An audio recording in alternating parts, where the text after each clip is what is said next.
I've sold coffee from the same little cart on that corner for 11 years. Rain, snow, heat waves that made the pavement smell like an old kettle. I've seen tourists faint. I've seen a man propose and get turned down flat. I've seen things I never told a single soul. But I never forgot the morning a small boy in a gray wool coat gave an order to a soldier twice his size, and the whole street went silent. Let me start at the beginning, properly, because if I rush it you won't feel what I felt and I need you to feel it. My name doesn't matter much. People used to call me the coffee lady. Some of the regulars knew me as Maggie. My husband, God rest him, was a watchmaker for 40 years, fingers like a surgeon. And because I spent half my life watching him work, I have this habit, a strange one, I'll admit. I watch people's hands, not their faces. Their hands. You can lie with a face. Hands don't know how to lie. A nervous man will pick at his sleeve. A liar taps his thumb. A tired man lets his fingers hang like wet washing. I've read 1,000 people that way, and I've almost never been wrong. That corner sits near the edge of Hyde Park, where the railings run cold and black, and the traffic never fully stops. In the mornings the light comes in low and gray and gold all at once. You get the smell of cut grass from the park mixed with diesel from the road. Pigeons everywhere. Always pigeons. And tourists, coaches full of them, pouring out with their phones already lifted, chasing a photograph they'd forget within a week. And there was a guard. Now understand, guards aren't unusual there. But this one I'd started noticing weeks before. He was young, too young, I thought. There was a boyishness in the way he held his jaw, like he was working very hard to look older than he was. Tall, though. Broad through the shoulders in that red tunic, the bearskin cap making him taller still. He'd stand at his post by the railings, still as a photograph, and the tourists would swarm him. They do awful things, some of them. They shout. They pull faces. Once a lad tried to knock the cap off with a selfie stick and I nearly threw a scone at him. The guards can't react. That's the whole point. They stand. They hold. Whatever happens in front of them, they hold. But I watch hands, remember. And this young one, his hands gave him away. The first cold morning I noticed it. His gloved fingers resting against the seam of his trousers would tremble, just slightly. Just a flutter the way a leaf moves when there's barely any wind. Not fear exactly. Cold, maybe, or nerves. New to the job, I thought. Give him time. Everyone shakes a little when the world is watching and they've been told they mustn't move. I started saving him a coffee. Stupid, really. He couldn't drink it on post. But at the end of his shift, when the relief came and he marched off, sometimes he'd pass my cart and I'd have one waiting. Black, 2 sugars. He never asked for it that way, I just knew. Watchmaker's wife. I read the hands, I read the man. The first time I handed it to him, he looked at me like I'd offered him something illegal. "You don't have to," he said. "I know," I said. "That's rather the point of a gift, love." He almost smiled, almost. Then he caught himself, nodded once and walked on, but he took the coffee. His name was Daniel, Daniel Marsh. I only learned that later, and I'll tell you how. For those first few weeks he was just the young one to me, the one whose hands shook, the one I worried about, the way you worry about a bird that's landed somewhere too exposed. Now, the morning I want to tell you about started like any other. Wednesday, early autumn, the kind of day where the sky can't decide what it wants to do, so it just hangs there, flat and pale, like an old bedsheet. There was a nip in the air that made people cup their hands round my paper cups and sigh with relief. The tourists came early. A coach from somewhere, Spain, I think, from the sound of them, spilled out onto the pavement, all bright coats and laughing.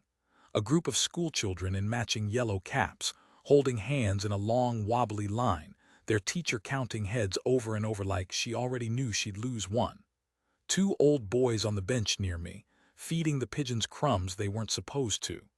A woman jogging with a dog that had absolutely no interest in jogging. Ordinary, beautifully, boringly ordinary. Daniel was on post. I'd given him a nod earlier, "You're not meant to," but he'd flicked his eyes to me for half a second, which was as close to hello as he could manage. His hands were doing their little tremble against his trouser seam. Cold morning, I thought. Poor lad. Around 9:30, something shifted. I can't explain it properly, even now. You live long enough on one corner and you develop a sense for the street the way a sailor feels a change in the sea. The traffic, it thinned. Just a touch. And then 2 police cars went past, no sirens, but fast. Faster than they usually move through there. A moment later, a motorbike, an officer on it, weaving. The 2 old boys on the bench looked up. One of them said something to the other. The pigeons scattered for no reason I could see. All at once, a gray burst into the sky. And I felt it in my stomach before my head knew anything. That drop, that cold little drop, like missing a step in the dark. I looked at Daniel. He hadn't moved, he never moved, but something in him had changed. His chin, maybe, a fraction higher. His eyes, which usually stared at a fixed point somewhere over the crowd, were moving now, tiny movements, scanning, left, right, reading the street the same way I was. He knew something, too. A man in a suit walked past my cart, phone pressed to his ear, and I heard him say, "Closed off, they've closed off the road down by." And then he was gone, swallowed by the crowd, and I never heard the rest. I remember thinking, in that daft way you do, I should pack up. I should just pack up and go home. And I remember not doing it, because the schoolchildren were still there in their yellow caps, and the tourists were still laughing, and the whole street looked so normal that packing up seemed mad. Hysterical, even. What would I say? I felt a funny feeling, so I ran. So I stayed, we all stayed. That's the thing people never understand about these moments. You don't run at the first strange feeling. You wait. You wait for permission to be afraid. You wait for someone else to be afraid first. Nobody was afraid first. And that's why, when it came, it took every one of us. It wasn't like the films. That's the first thing I want you to know. In the films, there's a warning, a swell of music, a hero who turns his head just in time. There was none of that. 1 second I was reaching for the milk. The next, the air itself hit me. I didn't hear it so much as feel it. A great flat pressure, a wall of it, that slapped through the street and shoved into my chest and made my ears go strange and stuffed, like being underwater. Somewhere off toward the far side of the park a plume went up. I saw it later, though I didn't understand it in the moment. A dirty gray cloud climbing. And then the sound came, a beat behind, a huge dull crack that I felt in my back teeth. The world broke into pieces after that. People screamed. The schoolteacher screamed a name, a child's name, and lunged for her line of yellow caps. A car alarm started up, and then another, and then a dozen, all wailing over each other. Somebody knocked into my cart and my cups went everywhere, a little waterfall of coffee steaming on the cold pavement. The 2 old boys were up off the bench, one dragging the other. The jogger's dog was barking, straining at the lead, and she was shouting at it, and it wasn't listening. Run, that was the word in the air, not spoken, just there in everyone at once. Run. And they did. The whole street turned and ran the same way, a herd, a stampede of bright coats and open mouths, and I remember a shoe, a single small white trainer, left in the middle of the pavement where a child had run clean out of it. I didn't run. I'd like to tell you it was bravery. It wasn't. My legs simply didn't work. I stood there behind my broken cart with my heart going like a fist on a door, and I looked, because I always look, at the one thing on that street that hadn't moved. Daniel. He was still at his post. The whole world was running, and he was standing there by the black railings, red tunic, tall cap, absolutely still, like a stone left behind by the tide. For a moment I thought he was in shock, frozen. I've seen it, people lock up, can't move, can't think. I thought that's what it was. But then I saw his hands. They weren't trembling anymore. That stopped me cold. All those weeks his fingers had fluttered like a nervous leaf, and now, with the street in chaos and smoke rising over the park, they were dead still. Steady as my husband's ever were over the guts of a watch. Whatever was shaking in him on a quiet Tuesday had gone quiet itself the moment everything else fell apart. That's not shock, I realized. That's the opposite of shock. He wasn't frozen, he was holding. He turned his head slow, controlled, and he looked toward the smoke, reading it, measuring it. And then he looked back to his front and settled again, and I understood something that made the hair stand up on my arms. He'd decided to stay. Nobody had told him to. His relief wasn't due for another hour. The whole point of a soldier is that he does what he's ordered, and there was no one there to order him anything. The sergeant, the officers, whoever ran that post gone or busy or lost in the panic. Daniel Marsh, 20-something years old, hands that shook when a tourist took his photograph, was standing entirely alone in front of an empty, screaming street, and he had decided all by himself that he was not going to leave. Why, I couldn't tell you. I still can't, not fully. But I've turned it over 1,000 times since, and the closest I can get is this. A man like that spends every day being told to hold, no matter what happens in front of him. Hold. Whatever happens, hold. And I think when the worst thing finally came, when everyone else's rule went out the window, when the rule became run, his rule didn't change. His rule was the same as it had always been. Hold. So he held. And I stood there, an old woman behind a ruined coffee cart, and watched him do it. And I have never in my life been so frightened and so proud of a stranger at the very same time. The street emptied fast. Within a minute, maybe less, it was nearly bare. Just me and the abandoned things people leave behind when fear takes them. Shopping bags, phones, one still ringing, that little white trainer. A pram, thank God, empty. Someone had snatched the baby and left the frame. And down the way, half a dozen others like me, the ones whose legs had also failed, pressed into doorways, staring. And Daniel alone at his post. Sirens now, real ones, rising from every direction, layered over each other. I could hear glass somewhere, still falling, a delicate tinkling that didn't fit the horror of it. The smoke over the park had spread flat and thin against that pale sky. Then I saw the blood. I don't know how I hadn't seen it before. A thin, dark line running down from beneath the edge of his cap, along his temple, past the corner of his jaw.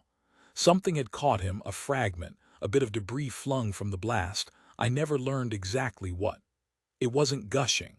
Just a steady, patient trickle, the kind you don't notice until you notice it and then can't stop. He'd been hit. He was standing there, at attention, bleeding, and he had not so much as raised a hand to touch it. "Oh, love," I said out loud to no one. "Oh, you daft, brave boy." I took a step toward him. Just one. My legs had come back to me, and every sensible bone in my body was screaming at me to go the other way, but I took a step toward that boy because someone had to, and there wasn't anyone else. And that's when I heard the cars. Not police. Something smoother, deeper. 3 of them, dark and gleaming, coming down the road from the direction that wasn't sealed off, coming fast but controlled. The way things move when the people driving them have been trained to move through danger, not away from it. They were coming from the palace side. And I stood there, one step from Daniel Marsh, with the smoke and the sirens and that little white trainer between us, and I watched those 3 dark cars sweep toward us, toward the one soldier left standing on an empty, wounded street. And I had absolutely no idea that the most extraordinary thing I would ever witness was about to climb, very slowly, out of the middle one. The 3 cars slowed as they came level with the railings. I want to describe it properly because the strangeness of it is half the story. Everywhere else, the whole city seemed to be moving away from the smoke, people, traffic, everything pouring outward like water from a plug hole. And here were these 3 cars, going against all of it, gliding to a stop right in the thick of it, right where nobody in their right mind would choose to be. They stopped in a line, engines running. For a few seconds nothing happened, and the not happening was almost worse than anything. Doors that don't open when you're staring at them, there's a dread in that. Then the front car's doors opened, all at once, and men got out. You knew what they were straight away. Not by any uniform, they wore ordinary suits, dark, well-cut. It was the way they moved. Fast, low, eyes everywhere, hands near their jackets. Two of them peeled off and scanned the street, one looking right at me, sizing me up in half a second and deciding I was a harmless old woman, which I was. Another looked at Daniel, at the blood on his temple, and I saw something flicker across his face, surprise, maybe, that anyone was still standing there at all. One of them spoke into his sleeve. I couldn't hear the words. I didn't need to. They were protection officers, and that meant the person in the middle car was someone who needed protecting very badly. Everyone found out later that the convoy had been passing nearby when the blast went off, not by the park, somewhere else entirely on the way to somewhere ordinary. A morning engagement, the kind that fills a small paragraph in a newspaper. When the bomb went, the drivers had done exactly what they're trained to do: get their passenger out of the area fast, by the cleanest route. And the cleanest route that morning ran right past my corner. They should have driven straight through. That's the protocol. You do not stop. You never stop. You keep moving until the passenger is safe behind thick walls and locked doors. They stopped. And I'll tell you why they stopped, though it took me a long while to piece it together. They stopped because a child told them to. The rear door of the middle car opened. The nearest officer moved for it at once, one hand up, a clear no, stay inside, we do not do this. I heard him this time. Sir, please, we need to keep moving. And out climbed a little boy. I don't think I breathed. He was small, 6, maybe 7. That awkward age where the head's still a bit big for the body. He had on a gray wool coat done up wrong, one button off so it sat crooked, and shorts and long socks and little polished shoes that had gone scuffed at the toe, the way all small boys' shoes go, no matter how much anyone tries. His hair was dark and neatly parted and already coming loose over his forehead. He had a round, serious face. Not frightened. That's what struck me most. Every adult on that street was some shade of terrified, and this small boy had a face like he was working out a puzzle. Behind him, a woman scrambled out of the car after him, a young woman, plainly dressed, the sort of steady, kind face you'd want minding your children. His nanny, I supposed, or a governess, whatever they call them. She had her hands out toward him, her voice going high and tight. Come back, come here to me, you can't. But the boy wasn't listening to her. He wasn't listening to any of them. He was looking at Daniel. I followed his eyes and I understood, because I'd been looking at the same thing. From where that little boy stood, low to the ground, all he could see was a soldier, a tall soldier in a red coat, the sort you're shown in picture books and told is very brave and very grand, standing all alone in a street where everyone else had run away. A soldier with blood running down his face, not moving, not being helped by anybody. A grown-up would have understood the machinery of it. The protocol, the ranks, the reasons the boy would be swept back into the car and driven off within seconds. A grown-up would have known there was nothing to be done here, not by them, not now. But a child doesn't see machinery. A child sees a person who's hurt and no one helping. The officer reached for him. Gently, you could see the care in it even through the urgency, a hand toward the boy's shoulder to guide him back. And the little boy stepped away from the hand. He walked out into the middle of that empty street, past the officer, past the shoe, toward Daniel. The nanny made a sound I'll never forget, not a scream, worse, a sort of swallowed cry, the sound of someone watching a thing happen that they can't stop. Please, she said, please come back. The officers were caught. I could see it in them, the horrible arithmetic of the moment. Their whole job was to keep this child inside the armor of that car. But you cannot rugby tackle a small prince on an open street. You cannot throw him over your shoulder like a sack. And so they hovered, one stepping ahead of him, scanning, another close at his side. All of them moving with him. A strange, slow procession of enormous, terrified men, escorting one small, determined boy across 20 feet of pavement. And Daniel didn't move. Of course he didn't. He was a guardsman on post. His whole training, his whole self was built on not moving. A child could walk right up to his boots and he would stand there, eyes front and not so much as glance down. That is the discipline. That is the thing they're so proud of, and rightly. But I was watching his hands. I'm always watching the hands.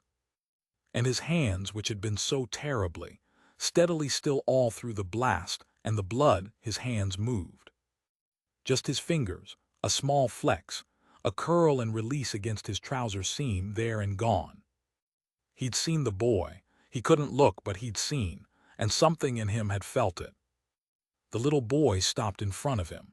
He had to tip his head right back to look up at the great tall cap, the way you look up at a church. For a moment they just stayed like that, the soldier looking straight ahead over the boy's head, at his fixed point, at nothing. The boy looking straight up at the soldier's bleeding face. And then the boy said, and his voice was so small and clear it carried right across that empty street to me. "You're hurt."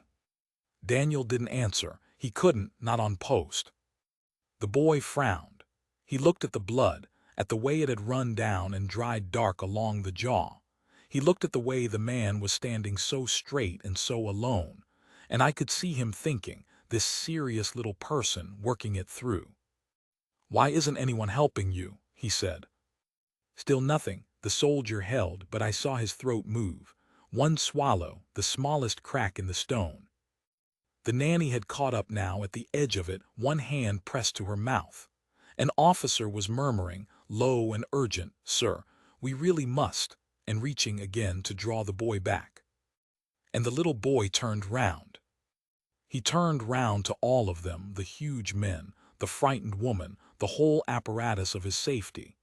And he said something that I did not expect, that no one expected, that I have carried with me every day since. He said, "Why won't he come with us?" And one of the officers, kneeling now to be at his level, trying to be gentle, trying to get him moving, said the honest thing. He said, "He can't, sir. He's a soldier. He has to stay at his post. He can't leave unless he's told to. Those are his orders." The boy took this in. You could see him take it in, the whole strange grown-up logic of it. A man could be bleeding, alone, in the middle of danger, and still not be allowed to leave, because no one had told him he could. And the little boy's serious round face changed. He turned back to Daniel. He stood up as straight as his small body would go, chin up, shoulders back, the way I suppose he'd seen soldiers stand, the way he'd been taught to stand for photographs he didn't understand. He was doing his best, this 6-year-old, to make himself into something that could be obeyed. And in that small, clear voice, into the smoke and the sirens and the ruin of that street, he gave Daniel Marsh an order. "I'm telling you," he said, "you can come now, you have to come with us and get better." He paused, and then, because I think some part of him knew it wasn't quite enough, he added the words that undid me completely, the words that undid everyone standing on that street who heard them. "That's an order from me, so it's allowed." And the whole world seemed to stop and wait to see what the soldier would do. Because here's the thing. Here's the thing that the boy, in his innocence, had stumbled straight into without knowing it. He was right. Not in the way he meant it. He was a child. He only meant, please, please come. Please let someone help you. But by the strange old rules of that red coat and that tall cap, the rules Daniel had bound his whole self to, the boy was more right than he could possibly have understood. A guardsman holds his post until relieved by proper authority. That's the law of it. He does not leave for fear or fatigue or a wound or an empty street or common sense. He leaves when someone with the standing to release him tells him he may. And who, on that whole terrible morning, on that whole abandoned corner, had more standing than the small boy in the crooked gray coat, looking up at him with his whole heart in his face? I watched Daniel Marsh's hands. I watched them go still one last time, that deep, deciding stillness. And then, for the first time since the world had broken, he moved. He looked down. He broke his eyes front, the thing they never break, and he lowered his gaze slowly, until this bleeding young soldier was looking directly into the upturned face of a 6-year-old child who had just, in the eyes of the law and the eyes of God and the eyes of one old coffee seller who would never be the same again, ordered him to live. He looked at the boy for a long moment. The blood had reached his collar by then, the red of it against the red of the tunic, so you'd hardly have known except I knew. Everyone had gone silent, the officers, the nanny, the few of us watching from the edges. Even the sirens seemed to pull back for a breath, though I know they didn't really. It only felt that way. The whole morning narrowed down to a soldier and a small boy looking at each other in the middle of an empty road. And then Daniel Marsh did something I will remember on my deathbed. He came to attention, properly, sharply, the way you do for someone who matters.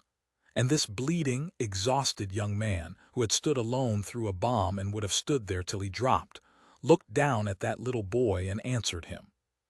"Yes, sir," he said. His voice cracked in the middle of it. 2 small words and his voice broke clean in half, and I don't think there was a dry eye anywhere within hearing, and I know there wasn't one on my face. "Yes, sir," he said again, steadier.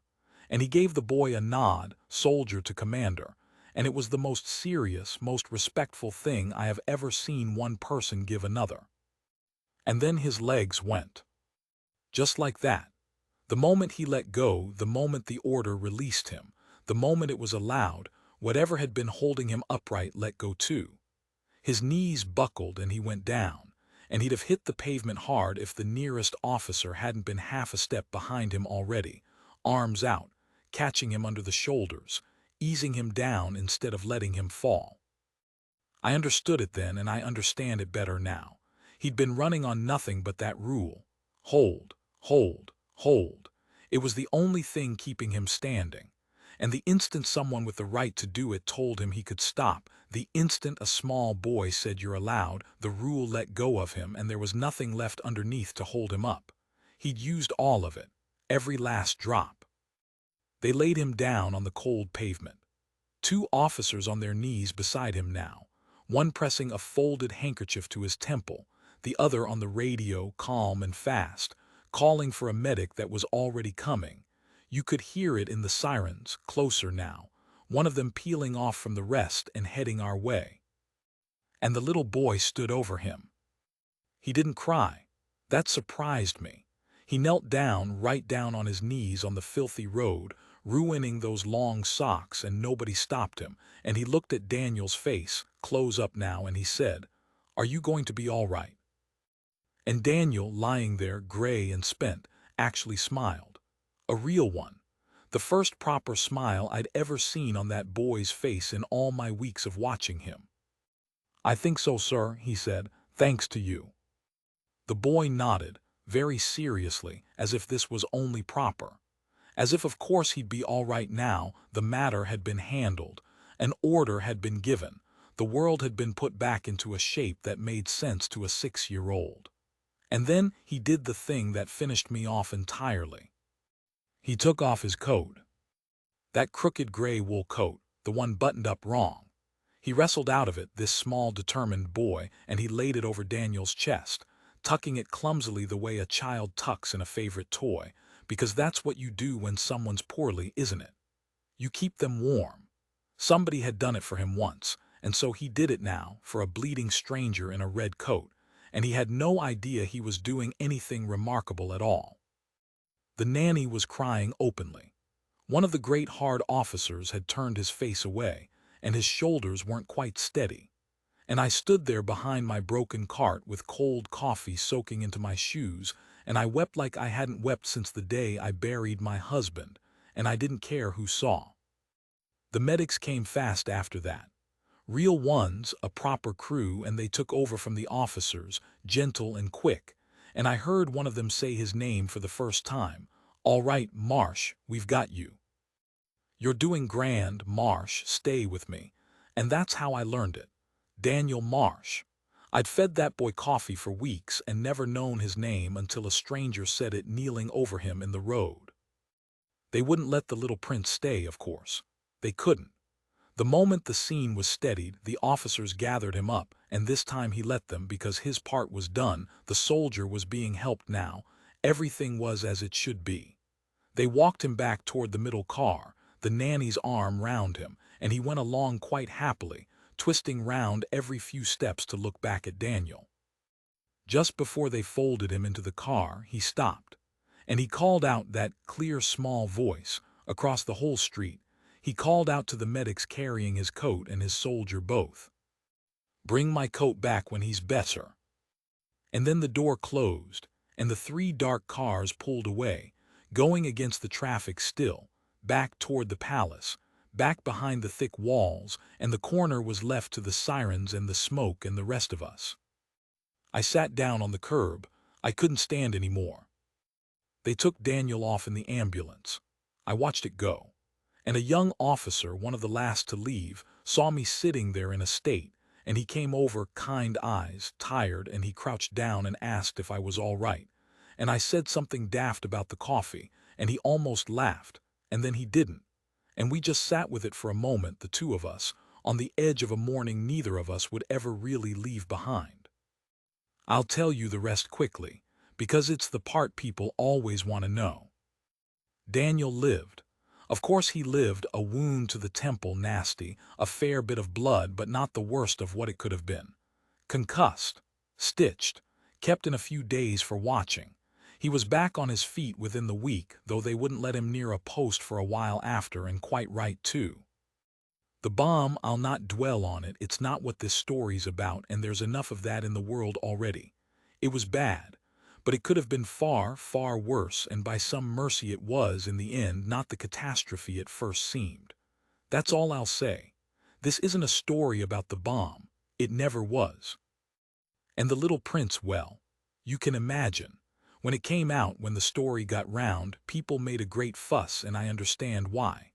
But I always thought they made a fuss over slightly the wrong part. They loved the drama of it, the convoy stopping, the danger, the small royal boy on an open street. What I loved was the coat. Because here's what I've come to think, sitting on my corner all these years since, with a new cart and older bones, and that morning stitched into me forever. We build all these rules, don't we? Grand ones. A soldier must hold his post. A prince must stay safe behind the walls. And they're good rules, most of them, they hold the world together. But sometimes the rules get a man standing alone and bleeding in an empty street, too bound by duty to save his own life. And sometimes it takes someone who hasn't learned all the rules yet, someone small, with his coat done up wrong, to look at that man and see, plain as day, the one thing all the grown-ups had lost sight of. That he was hurt, and that someone ought to help him.